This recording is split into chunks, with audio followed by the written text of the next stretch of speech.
Hello everybody. आज हम लोग मेजरमेंट ऑटोमेशन में नया टॉपिक स्टडी करेंगे, स्ट्रेन गेजेस। स्ट्रेन गेजेस में प्रीवियस क्लास में मैं डिस्कस किया था अनबाउंड स्ट्रेन गेज। आज एक और स्ट्रेन गेज देखते हैं, that is called strain gauge accelerometer.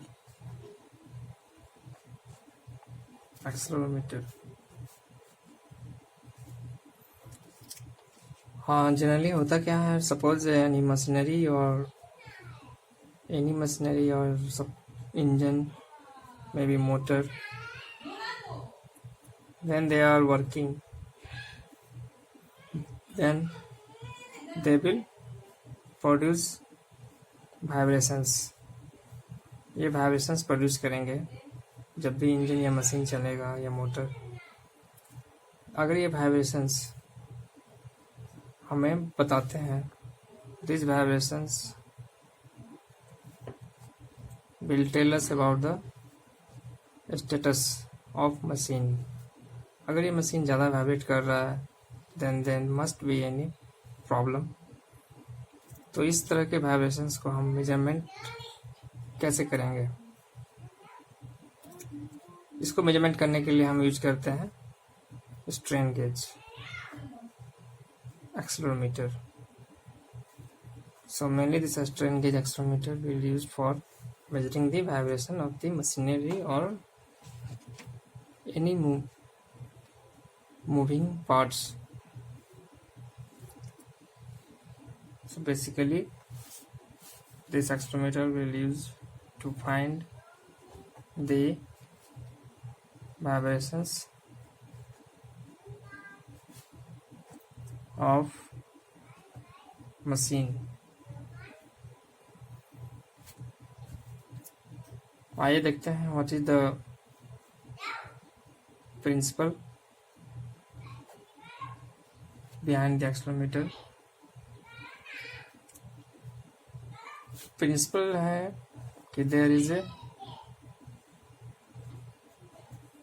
Mass supported in a cantilever beam. अगर इस मास को वाइब्रेट होता है up and down, then this cantilever will also vibrate.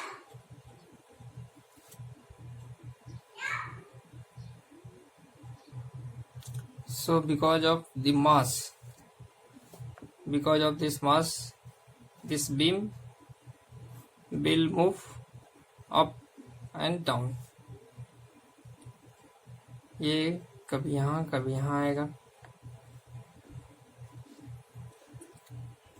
तो इस मोमेंट में हम यहाँ पर कैंटिलीवर बीम में हम लगा देते हैं स्ट्रेन गेज. इस स्ट्रेन गेज से हमें मेजरमेंट मिल जाता है, क्योंकि जैसे ही ये अप या डाउन होगा, इसमें कुछ वायर, इस बीम में कुछ एलोंगेशन होगा. हम जानते हैं what is the strain. Strain is change in length upon original length.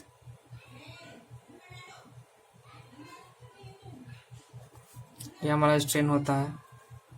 अगर मास की वजह से जो बीम में स्ट्रेन आ रहा है, उस स्ट्रेन के कारण स्ट्रेन गेज में जो हमारा थिन वायर है, उसके अंदर कुछ चेंजिंग होगा उसके लेंथ में. That length will change the resistance of that wire. Because of the strain, there is change in length, जिससे कारण क्या होगा? There is change in resistance value of conductor wire, और इसकी वजह से हमको मिलेगा देयर इज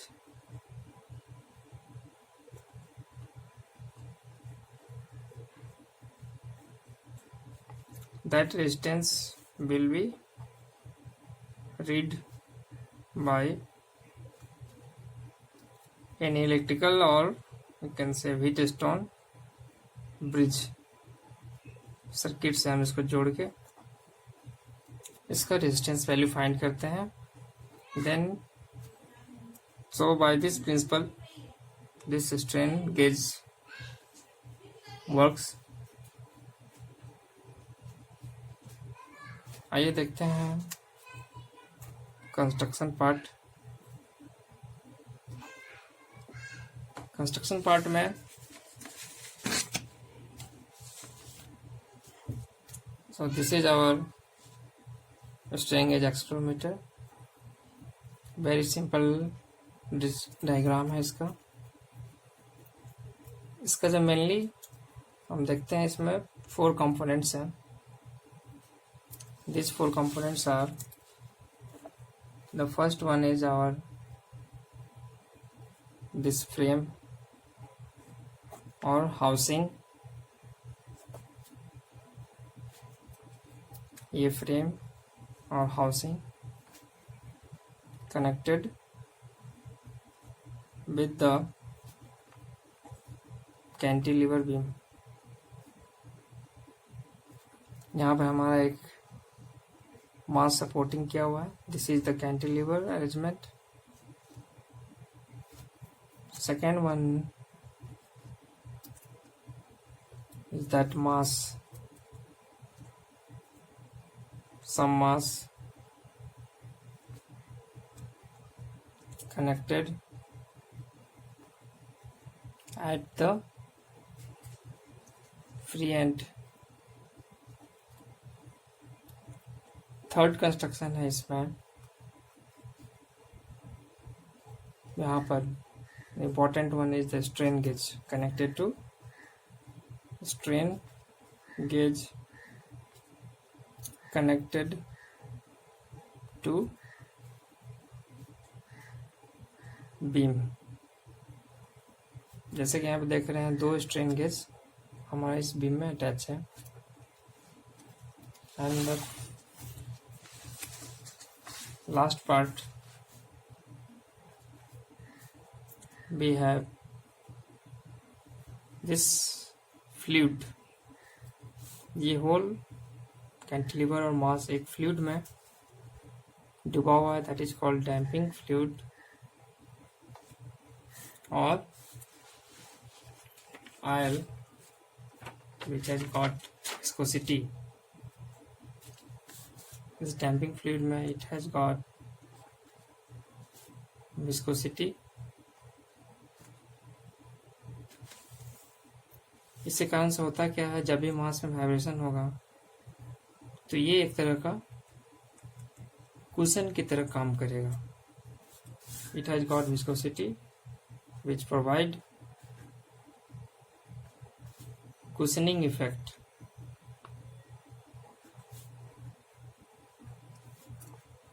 इसके कारण से मास हमारा अननेसेसरी वाइब्रेट नहीं करेगा. सो this is the construction of strain gauge accelerometer. Next we will see the working. This accelerometer is very small in size. Suppose this is our engine. We will put this strain gauge accelerometer here. So when this engine will start, it will vibrate.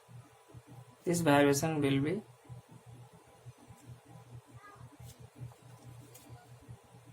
make this mass to vibrate up and down. Up and down vibration से क्या होगा कि हमारा जो ये beam है इसमें जो स्ट्रेन गेज लगा हुआ है इसमें भी this will move up and down. तो अगर ये अप जाता है let us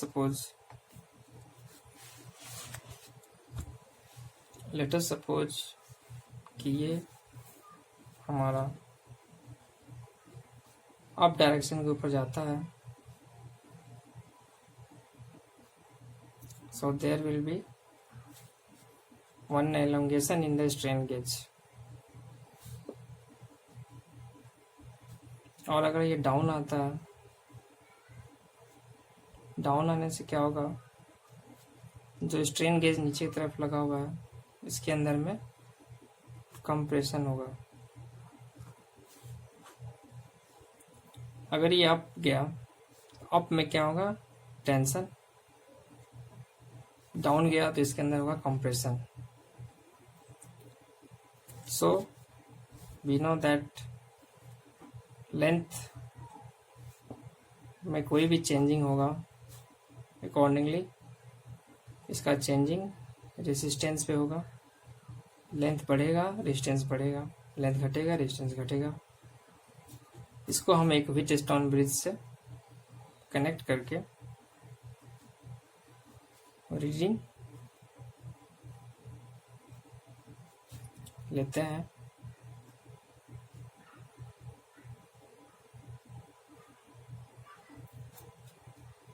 this is our Wheatstone bridge.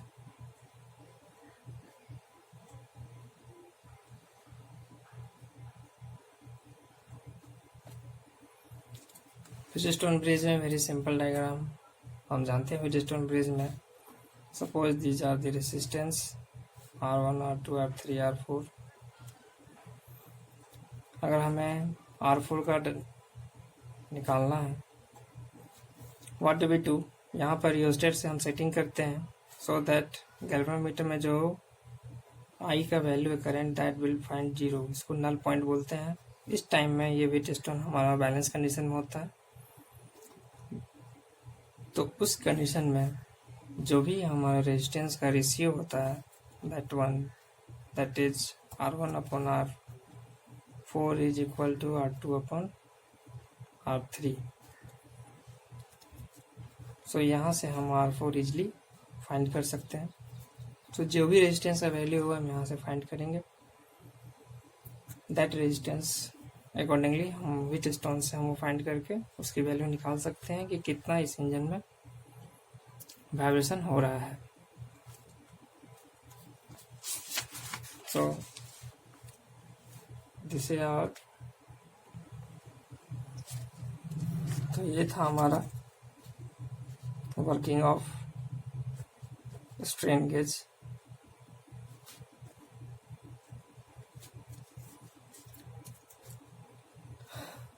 यहाँ पे जो स्ट्रेन गेज यूज हो रहा है, that strain gauge has got very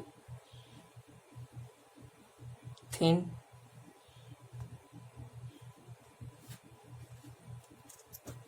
wire in micrometer.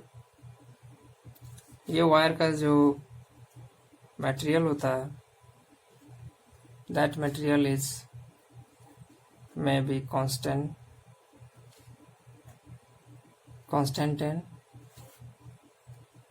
or nichrome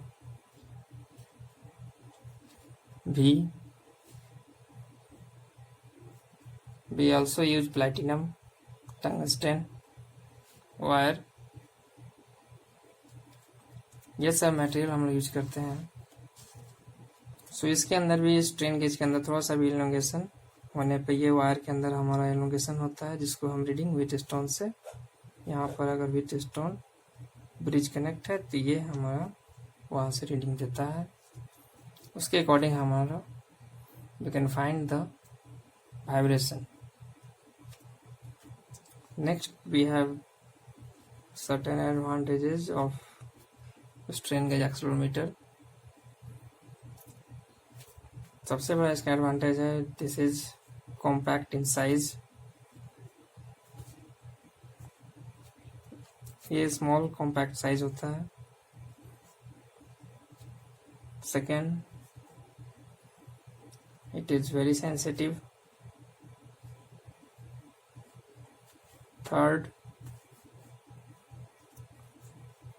cost is less. Advantages के बाद कुछ इसका लिमिटेशंस है या फिर इसका कुछ डिसएडवांटेजेस हैं। जैसा कि हम जानते हैं कि this wire is very thin wire.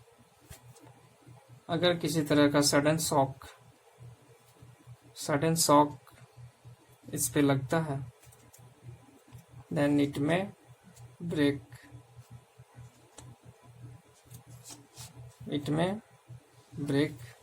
The wire. So we need periodic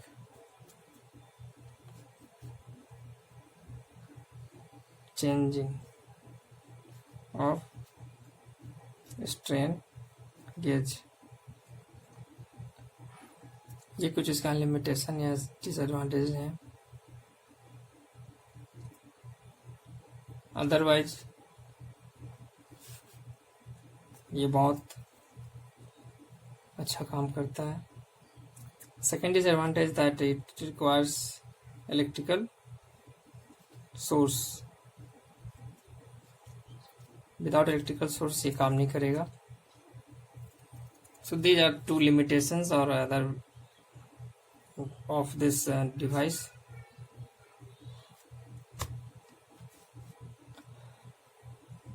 So that's all for today. Thank you for giving time.